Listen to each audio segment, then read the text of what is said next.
വെറും 3 കൂട്ടുകാരന്മാരെ മാത്രമേ നിന്റെ ഖബറിനകത്ത് നിനക്ക് കൊണ്ടുപോകാൻ പറ്റൂന്ന് അല്ലാഹുവിന്റെ റസൂൽ സല്ലല്ലാഹു അലൈഹി വസല്ലം പറഞ്ഞുതരാം. അല്ലാഹുവിന്റെ റസൂൽ പറയും, അല്ലാഹുവിന്റെ റസൂൽ നമ്മളോട് പറഞ്ഞു തരികയാ, ഇദാ മാതൽ ഇൻസാൻ ഇൻഖത അമലുഹു ഇല്ലാ മിൻ സലാസ്. ഒരു മനുഷ്യൻ മരിച്ചു കഴിഞ്ഞാൽ നിന്റെ വലതേ കണ്ണ് നിന്റെ ഇടതേ കണ്ണിനോട് സലാം പറഞ്ഞാൽ, നിന്റെ വലതേ കൈ നിന്റെ ഇടതേ കൈയോട് സലാം പറഞ്ഞാൽ, നിന്റെ വലതേ കാല് നിന്റെ ഇടതേ കാലിനോട് സലാം പറഞ്ഞ് നിന്റെ ആത്മാവ് നിന്റെ ശരീരത്തിൽ നിന്ന് വേർപിരിഞ്ഞ് നീ ഖബറിലേക്ക് മടങ്ങിപ്പോയാൽ അല്ലാഹുവിന്റെ റസൂൽ പറയുന്നു, ഓ ഖബറിലേക്ക് നീ കൊണ്ടുപോകുന്നത് വെറും 3 കൂട്ടുകാരന്മാരെ മാത്രമാ. നീ സമ്പാദിച്ച് ബാങ്ക് ബാലൻസ് ആക്കി വെച്ച നിന്റെ സമ്പത്ത് എവിടെയില്ല, നീ ഉണ്ടാക്കി വെച്ച നിന്റെ മണിസൗധങ്ങൾ എവിടെയില്ല, നീ വാങ്ങിച്ചു കൂട്ടിയ നിന്റെ വില കൂടിയ വാഹനങ്ങൾ എവിടെയില്ല, നിന്റെ ഭാര്യയില്ല, നിന്റെ മക്കളില്ല, നിന്റെ കുടുംബക്കാരില്ല, നിന്റെ കൂട്ടുകാരന്മാരില്ല. ഒരുപാട് തെറ്റുകൾ ചെയ്യുന്നതിന് വേണ്ടി നിന്നെ കൊണ്ടുപോയ നിന്റെ പ്രിയപ്പെട്ട കൂട്ടുകാരൻ, എന്റെ പ്രിയമുള്ള ചെറുപ്പക്കാരാ, നിന്റെ ഖബറിനകത്ത് കടന്നു വരില്ലടാ.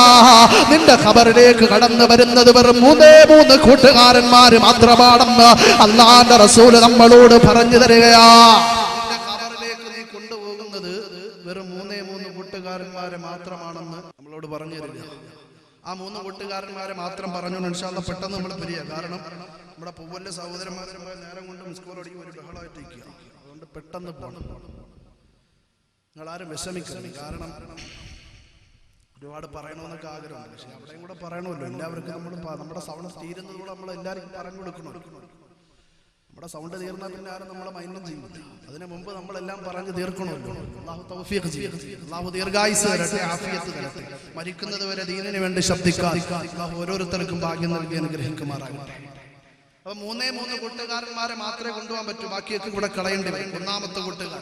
ഒന്നാമതായി അല്ലാഹുവിന്റെ റസൂൽ നമ്മളോട് പറഞ്ഞു തരികയാ, ആരുമില്ലാത്ത 6 മണ്ണിന്റെ അകത്ത് എന്ത് ചെയ്യണമെന്നറിയാതെ അന്തം വിട്ട് പേടിച്ച് ഭയവിഹ്വലനായി കഴിയുമ്പോ നിന്റെ ഖബറിന്റെ അകത്ത് പടച്ച റബ്ബേ, എനിക്കൊരു കൂട്ടുകാരനെ കിട്ടിയിരുന്നെങ്കിൽ, എനിക്കൊരു കൂട്ടുകാരനെ കിട്ടിയിരുന്നെങ്കിൽ കഠിനമാസകൾ പങ്കിടാമായിരുന്നല്ലോ, നേരം പോക്കാകാമായിരുന്നല്ലോ എന്ന ചിന്തയോട് ഖബറിന്റെ അകത്ത് ഒറ്റയ്ക്ക് കഴിയുമ്പോ അതാ നിന്റെ ഖബറിലേക്ക് കടന്നു വരുന്ന 1ാമത്തെ കൂട്ടുകാരനെ കുറിച്ച് അല്ലാഹുവിന്റെ റസൂൽ പറഞ്ഞു തരികയാ, സ്വദഖത്തൻ ജാരിയ, സ്വദഖത്തൻ ജാരിയ.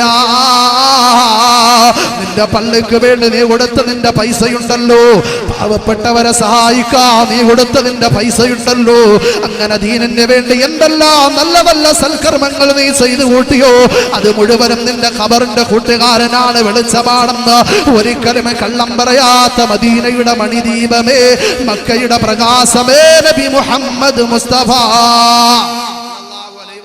തങ്ങൾ പറയുന്ന 1ാമത്തെ കൂട്ടുകാരൻ സ്വദഖത്തൻ ജാരിയ, ജാരിയായ സ്വദഖ. ഇൻഷാ അല്ലാഹ് ഖബറിലേക്ക് കൊണ്ടുപോകണമെന്ന്, കൂട്ടുകാരനായിട്ട് കൊണ്ടുപോകണമെന്ന് ആഗ്രഹമുള്ള ആരെങ്കിലും ഒക്കെ ഉണ്ടെങ്കിൽ വിശുദ്ധമായ ഖുർആനിന്റെ ആയത്തുകളുടെ എണ്ണം അനുസരിച്ച് നിങ്ങൾ തന്നെ എന്തേലും മിനിങ്ങാന്നൊക്കെ കൊടുത്തത്, എന്നാലും ഇനി കൊടുക്കണമെന്നൊക്കെ ആഗ്രഹമുള്ളവർ കാണുമല്ലോ. അങ്ങനെ ആരെങ്കിലും ഉണ്ടെങ്കിൽ വിശുദ്ധമായ ഖുർആനിന്റെ ആയത്തുകളുടെ എണ്ണം അനുസരിച്ച് ഖുർആൻ നാളെ ശഫാഅത്ത് ചെയ്യുന്നതിന് വേണ്ടി ഒരു 6666 രൂപ ആരെങ്കിലും ഉണ്ടോ കൊടുക്കാം. അല്ലാഹുവിന്റെ റസൂൽ സല്ലല്ലാഹു അലൈഹി വസല്ലമ തങ്ങൾ നമ്മളോട് പറഞ്ഞു തരുന്നു, നമ്മുടെ ഖബറിലേക്ക് കൊണ്ടുപോകുന്ന 1ാമത്തെ കൂട്ടുകാരൻ സ്വദഖത്തൻ ജാരിയ. 2ാമത്തെ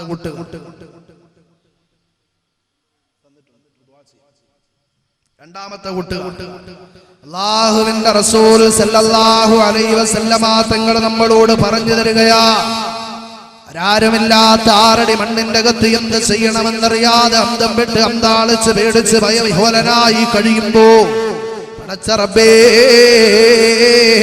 ദുനിയാവിൽ എന്നെ സഹായിക്കാൻ, എന്റെ കൂടെ കഠിനമാസങ്ങൾ പങ്കിടാൻ ഒരുപാട് കൂട്ടുകാരന്മാരുണ്ടായിരുന്നു. അല്ലാ, എന്റെ ഭർത്താവുണ്ടായിരുന്നു, എന്റെ ഭാര്യയുണ്ടായിരുന്നു, എന്റെ മാതാപിതാക്കളുണ്ടായിരുന്നു, എന്റെ മക്കളുണ്ടായിരുന്നു, എന്റെ കൂട്ടുകാരന്മാരുണ്ടായിരുന്നു. പടച്ച റബ്ബേ, എന്നാൽ ഈ 6 മണ്ണിന്റെ അകത്ത് ഞാൻ ഒറ്റയ്ക്കാണല്ലോ. അല്ലാ, ഈ 6 മണ്ണിന്റെ അകത്ത് എനിക്കൊരു കൂട്ടുകാരനെ കിട്ടിയിരുന്നെങ്കിൽ കൊള്ളാമായിരുന്നു എന്ന എന്ന ചിന്തയോട് 6 അടി മണ്ണിന്റെ അകത്ത് നീ കഴിയുമ്പോ ആ ഖബറിന്റെ അകത്തേക്ക് നിന്നോട് കൂട്ടുകൂടാൻ കളി തമാശകൾ പങ്കിടാൻ കടന്നു വരുന്ന രണ്ടാമത്തെ കൂട്ടുകാരനെ കുറിച്ച് അല്ലാഹുവിന്റെ റസൂൽ നമ്മളോട് പറഞ്ഞു തരികയാ.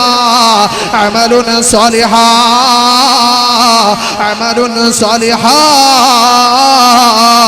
നീ അല്ലാഹുവിന് വേണ്ടി നമസ്കരിച്ച നമസ്കാരങ്ങളുണ്ടല്ലോ, നോമ്പുകളുണ്ടല്ലോ, അങ്ങനെ എന്തെല്ലാം നല്ല നല്ല സൽക്കർമ്മങ്ങൾ നിന്റെ ജീവിതത്തിലേക്ക് കടന്നു വന്നുവോ, അതെല്ലാം നിന്റെ ഖബറിന്റെ കൂട്ടുകാരനാണ്. വെളിച്ചമാണെന്ന് ഒരിക്കലും കള്ളം പറയാത്ത മദീനയുടെ മണിദീപമേ, മക്കയുടെ പ്രകാശമേ, നബി മുഹമ്മദ് മുസ്തഫ സല്ലല്ലാഹു അലൈഹി വസല്ലമ തങ്ങൾ പറയുന്ന രണ്ടാമത്തെ കൂട്ടുകാരൻ അമലുൻ സ്വാലിഹുൻ, സ്വാലിഹായ അമൽ. രണ്ടാമത്തെ കൂട്ടുകാരൻ അമലുൻ സ്വാലിഹുൻ, സ്വാലിഹായ അമൽ. ഈ സ്വാലിഹായ അമലില് ഏറ്റവും ചുരുങ്ങിയത് നമ്മുടെ ഖബറിൽ കൊണ്ടുപോകാൻ 5 നേരത്തെ നിസ്കാരമെങ്കിലും വേണം. 5 നേരത്തെ നിസ്കാരമെങ്കിലും വേണം. നിസ്കാരം ഇല്ലെങ്കിൽ ഒരുപാട്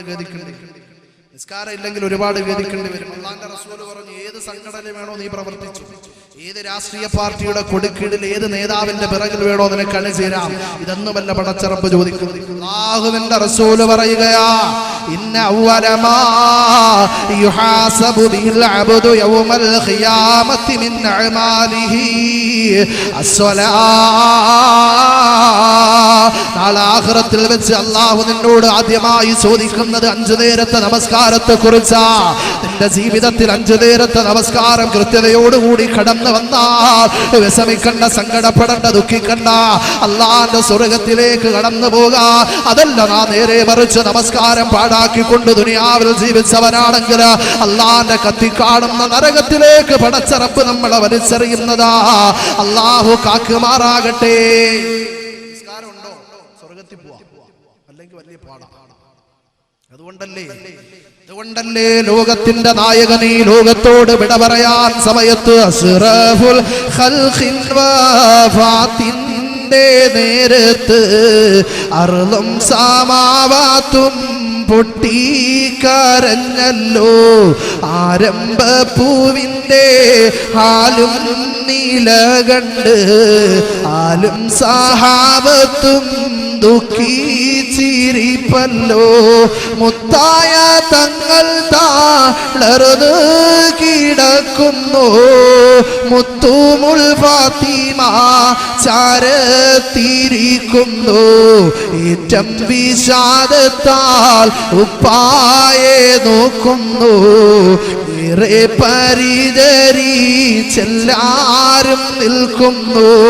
അല്ലാഹുവിന്റെ റസൂൽ ഈ ലോകത്തോട് വിട പറയാൻ സമയത്ത് ആയിഷ ബീബിയുടെ മടിയിൽ കിടന്നുകൊണ്ട് ലോകത്തിന്റെ നായകൻ പറയുന്നു, ആയിഷ ഇന്നലിൽ മൗതില സക്കറാത്ത്.